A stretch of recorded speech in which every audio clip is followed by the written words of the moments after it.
कर रही भाजपा। नमस्कार, आप देख रहे हैं दिव्य हिमाचल टीवी। मैं हूं अंशिता शर्मा और एक बार फिर हाजिर हूं आप सभी के सामने हिमाचल आज का मुद्दा लेकर। नगर निगम शिमला के चुनाव हिमाचल की सियासत का सबसे बड़ा अखाड़ा बन गए हैं। आम आदमी पार्टी और कांग्रेस ने सरकार को पार्टी चिन्ह पर चुनाव करवाने की चुनौती दी है और साथ ही ऐसी चाल चली है कि अब भाजपा बैकफुट पर आ गई है। क्यों पार्टी चिन्ह पर ही चुनावों की सरकार को चुनौती दी जा रही है? हम पहाड़ी में इसी पर चर्चा कर रहे हैं अनिल अग्निहोत्री और राजेश शर्मा।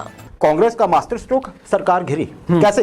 राजेश, नगर निगम शिमला जी इस बार सही मायनों में सत्ता का सेमीफाइनल नजर आ रहा है। वहां का चुनाव बिल्कुल जो कि बिल्कुल सामने खड़ा हुआ है जी। लेकिन विपक्ष में दोनों ही मैं पार्टियों की बात कर रहा हूँ। कांग्रेस तो परंपरागत विपक्षी दल है, आपकी नहीं एंट्री हुई है सही और बहुत बड़ी एंट्री हुई है। दोनों ने सवाल उठा दिया, सरकार को घेर लिया है। क्या मामला है? बिल्कुल, देखिए अगर दोनों ही दलों की अगर हम बात करते हैं तो सियासत में उथल पुथल दोनों दलों की एक कॉमन मांग ने वो कॉमन जो मांग है वो है शिमला नगर निगम के चुनाव पार्टी चिन्ह पे करवाने की मांग। सरकार से मांग उठाई जा रही है कि पिछली बार आपने जब पार्टी चिन्ह पे चुनाव करवाए थे, इस बार भी वो चुनाव पार्टी चिन्ह पे करवाकर देख लीजिए, हम जीतेंगे। हालांकि दोनों ही दल ये कह रहे हैं। अगर आपकी बात करें, आप ये कह रहे कि वो नगर निगम के चुनाव इसलिए राजेश में आता हूं आम आदमी पार्टी पे लड़ेगी, मैं उस आम आदमी उस पे आता हूं आम आदमी पार्टी पे। पहले आप जरा ये बताएं हमारे दर्शकों को कि क्या वजह है जी कि विपक्षी दल ये चाहते हैं कि सरकार जो है वो चुनावों को पार्टी के चुनाव चिन्ह पर ही करवाए। कारण क्या है जी? देखिए पीछे तर्क क्या है? बिल्कुल, देखिए शिमला नगर निगम के जो चुनाव हैं वो मई महीने के आखिरी हफ्ते और जून के पहले हफ्ते में होने हैं। और शिमला नगर निगम के जो चुनाव है उसमें बड़ा अहम बिंदु जो ये है अग्निहोत्री जी कि आप ये देखिए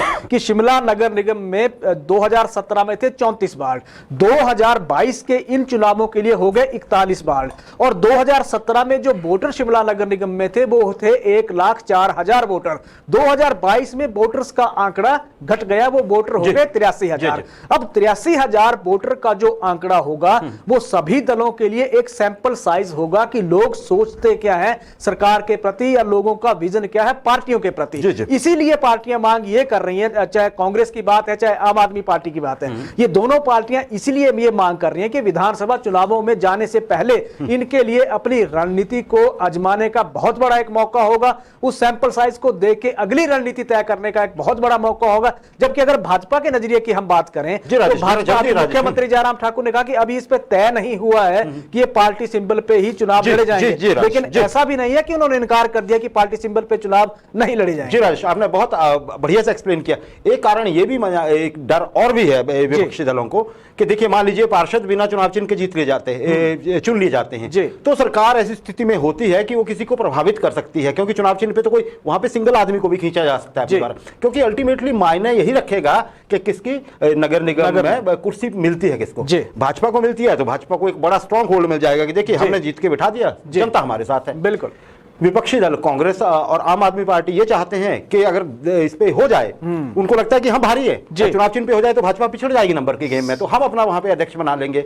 जी, मतलब इकट्ठे हो जाएंगे। सही है। तो और ये हाईली लाइकली है कि कांग्रेस और आम आदमी पार्टी या फिर कम्युनिस्ट और आम आदमी पार्टी इकट्ठे होकर अगर बनाना चाहे तो वो अपना, ये भी एक डर है राजेश। अच्छा राजेश, आम आदमी पार्टी से पहले ये लग रहा था कि पता नहीं आम आदमी पार्टी चुनाव लड़े या ना लड़े, लेकिन अब उसने स्पष्ट कह दिया कि अगर चिन्ह पे नहीं होंगे चुनाव तो हम नहीं लड़ेंगे। मतलब ये तो कह दिया उन्होंने कि चिन्ह पे चुनाव लड़ाइए, हम लड़ेंगे। मतलब कॉन्फिडेंस तो दिख रहा है आम आदमी पार्टी का भी। क्या आपकी राय है इसमें? जल्दी से देखिए, कॉन्फिडेंस तो दिख रहा है आम आदमी पार्टी का। आम आदमी पार्टी, सबसे बड़ा सवाल यह है कि आम आदमी पार्टी क्यों चाह रही है? वो पार्टी जिसके पास अभी तक मुझे लग रहा है वार्ड पार्षद नहीं है, वो पार्टी इसीलिए वहां चाह रही है चुनाव की पार्टी चिन्ह पे चुनाव लड़े जाए, ताकि उनको आप ये देखिए कि कम वक्त में उनको अपने कैंडिडेट का ज्यादा से ज्यादा प्रचार पे ज्यादा फोकस ना करना पड़े। क्यों? क्योंकि सबको पता है कि आम आदमी पार्टी का चुनाव चिन्ह झाड़ू है और भाजपा का जैसे कमल का फूल है, कांग्रेस का हाथ है, इस तरह के उनका प्रचार तो हो चुका है। इसीलिए चाहते हैं कि कम वक्त में जब पार्टी चिन्ह पे प्रचार होगा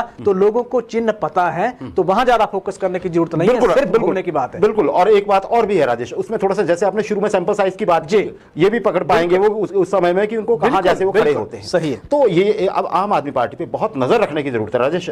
कुछ ये मतलब बड़ा हटके चल रही है पार्टी, देखते रहेंगे हम भी करते क्या है। अच्छा राजेश, सरकार की सरगर्मी देख लें। हाँ। ये लग रहा है कि मिशन रिपीट को लेके सीएम साहब जो दावे करते आ रहे थे जी, है ना, या अभी पिछले दिनों तो उन्होंने कहा था कि मैं हिट करके दिखाऊंगा, जी, नड्डा साहब आए थे जब, है ना। बिल्कुल। राजेश, अब सरकार ने जनता के लिए झोली खोल के रख दी है शायद। जी। क्या लगता है आपको, आम आदमी के लिए क्या किया है? बिल्कुल, देखिए सरकार के नजरिए से अगर हम देखें तो चुनावी साल है और चुनावी साल में सरकार सब कुछ करने जा रही है। और एक उदाहरण जिसका 15 अप्रैल को सामने आ भी गया, जहां बिजली, पानी और बस यात्रा के लिए महिलाओं के लिए बहुत बड़े फैसले मुख्यमंत्री जयराम ठाकुर ने चंबा की जनसभा से कर दिए। आने वाले दिनों की बात अगर हम करते हैं अग्निहोत्री जी, तो उसमें यह कहा जा रहा है कि जितने भी पॉली हाउसेज पे सरकार ने जो लोगों ने लोन ले रखे हैं, सरकार हो सकता है उन लोन को माफ करने जा रही है। आने वाले दिनों में इस तरह के फैसले आ जाएंगे, तो लोन पे फैसला आ सकता है। इसके अलावा अगर हम भाजपा के राष्ट्रीय अध्यक्ष की बात करें, भाजपा के राज्य अध्यक्ष या प्रदेश अध्यक्ष की बात करें, तो उनकी एक स्टेटमेंट थी। उन्होंने ये कहा था कि आने वाले दिनों में सीमेंट सस्ता करने पर क्वेश्चन भी आ रहा हूं आपके पास, सरकार से बातचीत की जाएगी। जी राजेश, अच्छा देखिए, सरकार से बातचीत की जाएगी, आपने बड़ा अच्छा ये बात छेड़ी। मैं आपसे यही पूछने वाला था।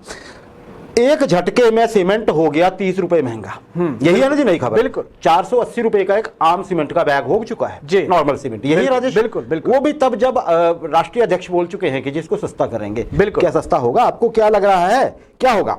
बिल्कुल। और बस किराए तो वैसे दूसरी बस किराए की भी बात है, बिल्कुल, वो भी उस पे भी बिल्कुल। देखिए आने वाले दिनों में हिमाचल में बहुत कुछ सस्ता होगा। और सीमेंट की बात कर ले, 30 रुपए महंगा हुआ है सीमेंट, पिछले कल ही 30 रुपए महंगा हुआ है सीमेंट महंगा। इसके कारण भी अगर हम देखें अग्निहोत्री जी, कि दो कंपनियां यहां से कहा जा रहा है कि पलायन करने की उनको नौबत तक आ गई, यहां से चले जाने की उन्होंने नौबत तक कह दी है कि हमारे गायब हो गया। राजेश, क्या हुआ? लेकिन बड़ी बात है कि सरकार आज तक किसी भी सरकारों को, चाहे भाजपा की रही हो चाहे कांग्रेस की रही हो, सीमेंट पे कभी कंट्रोल किसी भी सरकार का नहीं रहा है। इस सरकार होती है। इस सरकार की भी बात कर लें तो आप ये देखिए कि सीमेंट करीब करीब 80 रुपए महंगा हो गया पिछले 6 और 7 महीनों में। तो इतना जब फर्क आ गया। लेकिन प्रदेशाध्यक्ष की जहां तक बात है, उन्होंने कहा है कि इसको कंट्रोल करने की बात सरकार से की जाएगी, आने वाले दिनों में सीमेंट सस्ता किया जाएगा, उसकी वो बात कर रहे हैं। हालांकि झटका महंगाई ने दे दिया। आप ये देखिए कि 15% तक थोक की महंगाई लगातार बढ़ता जा रहा है। आने वाले दिनों में कहा जा रहा है कि बस किराए में, क्योंकि जिस तरह का उन्होंने कहा है कि महिलाओं के लिए जिस तरह की घोषणा मुख्यमंत्री जयराम ठाकुर ने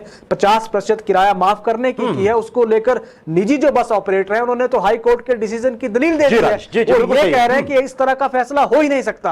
अब इसको लेकर ये चल पड़ा है कि आने वाले दिनों में हिमाचल में बस किराया घटने वाला है। जी राजेश, अगर ऐसा होता है देखिए, तो किसी को सबको राहत ही मिलेगी। बिल्कुल, क्योंकि सीमेंट हर कोई चाहता है कि उसका छोटा सा घर हो, है ना, कहीं मरम्मत का काम करवाने को, मतलब बड़ी जरूरी चीज है, ये बड़ी बेसिक सी चीज है। एडहेसिव है, आपकी ईंट तो तभी जुड़ेगी ना, हालांकि ईंट भी खरीदना कहाँ आम आदमी के बस में। बिल्कुल बिल्कुल बिल्कुल।